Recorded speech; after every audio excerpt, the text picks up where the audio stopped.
Good morning, children. Welcome to Ma'am English class. This is Aprajita Ma'am speaking. So today we are off to our news chapter. What is our chapter about? Now this is a message from me to all of you.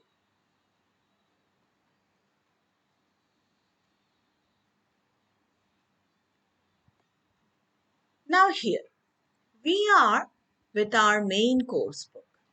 You all remember, I suppose, we are doing Ace with Aster for our main course book. Now today we are with a new poem. What's the poem? The name of the poem is Lines Written in Early Spring, written by William Wordsworth. Now, before we go through the poem, we are going to know a little bit about our poet. William Wordsworth. He was an English romantic poet who, with Samuel Taylor Coleridge, helped to launch the Romantic Age in English literature with their joint publication of lyrical ballads. Now, he was born on 7th of April, 1770 at the United Kingdom.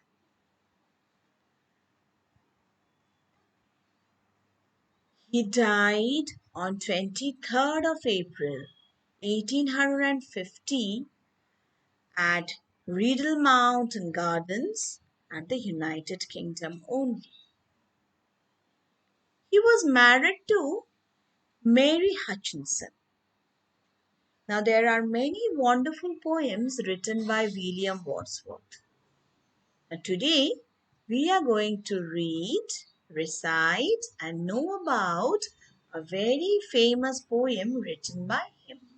That's Lines Written in Early Spring. Now, about the poem.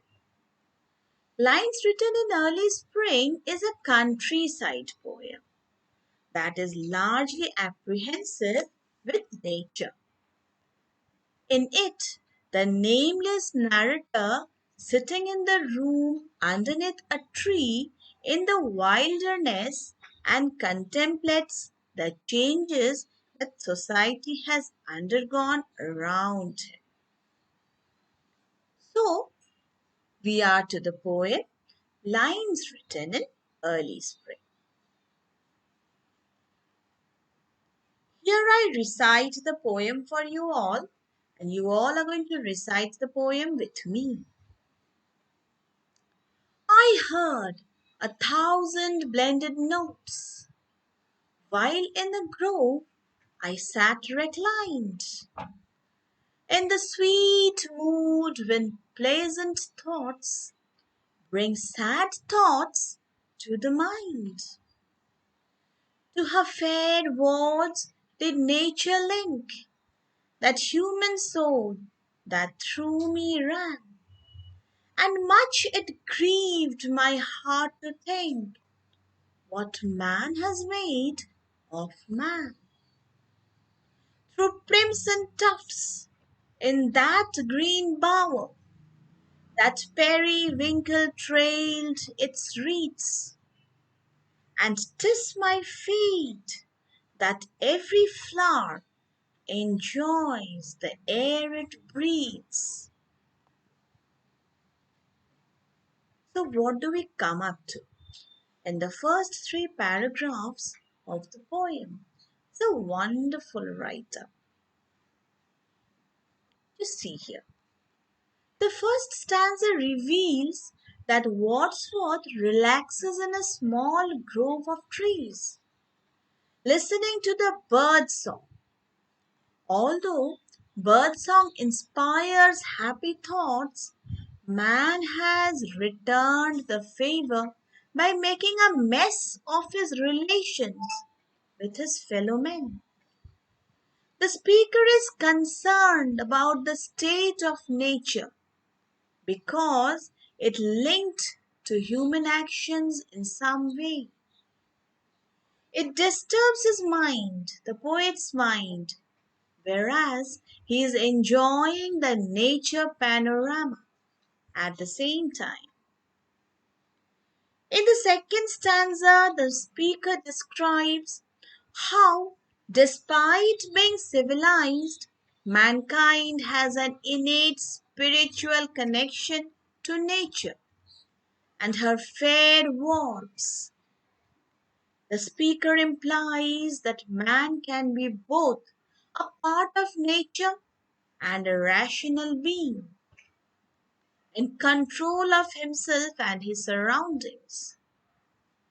The speaker is a thoughtful being, a philosopher of sorts, and is certainly reasonable, but he is at peace with nature in a way that many of his contemporaries would find odd. He argues that while humans are part of nature, they surely do not act like it. Now we come up to the next three stanzas of the poem. I hope you'll enjoy them more. Here the poem describes nature to his full-fledged.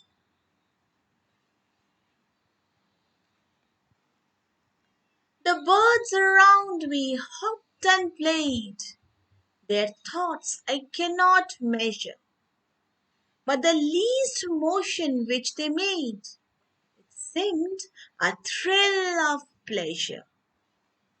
The budding twigs spread out their fan to catch the breezy air, and I must think, do all I can, that there was pleasure there. If this belief from heaven be sent, if such be nature's holy plan, have I not reason to lament what man has made of man? So here we come up to the end of the poem, and I would like you all to go through the explanation which the poet wants to say through his poem. How he laments and says that man has made nothing for man. It's only nature who gives every happiness to man, whereas on the other side, man is against nature. They try to destroy nature. Just see here. The content of the poem mostly focuses on the natural scenery in early spring. It is reflected in the third, fourth, and fifth stanzas. The speaker tells the readers about how beautiful and satisfying life is in this area. He goes on to describe what he sees as pleasure.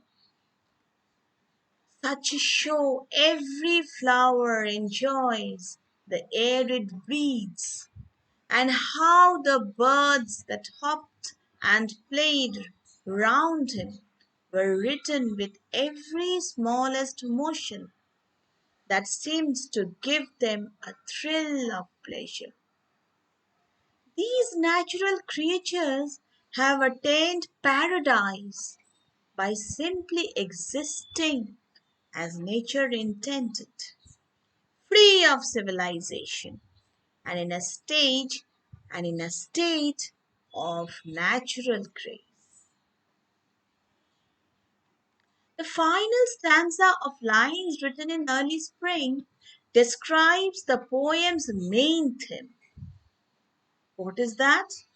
The speaker suggests that all people can give and take from nature, and he condemns those who harm it because their actions also harm their civilization.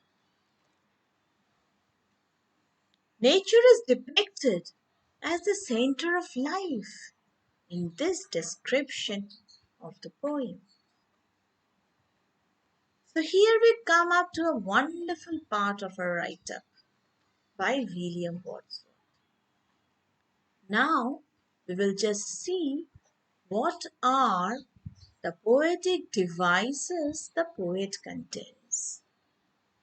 Alliterations, what man has made of man, and 'tis my fate that every flower.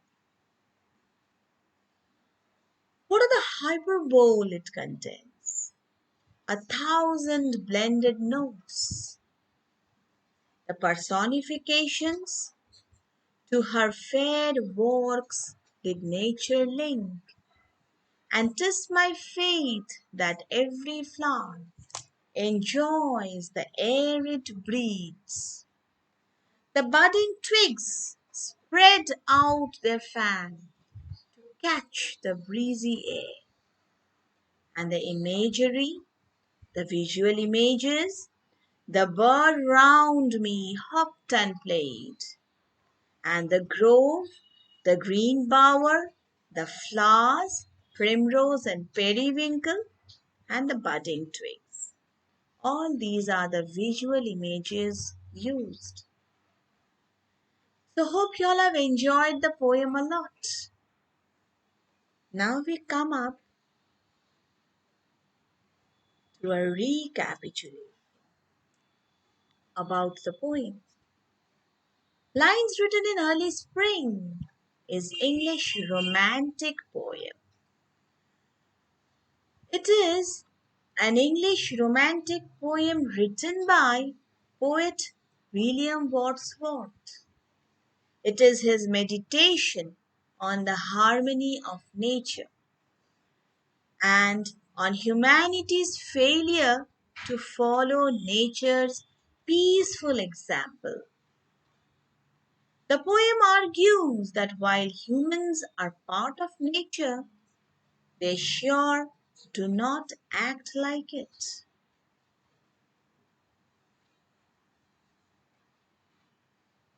Thank you, children.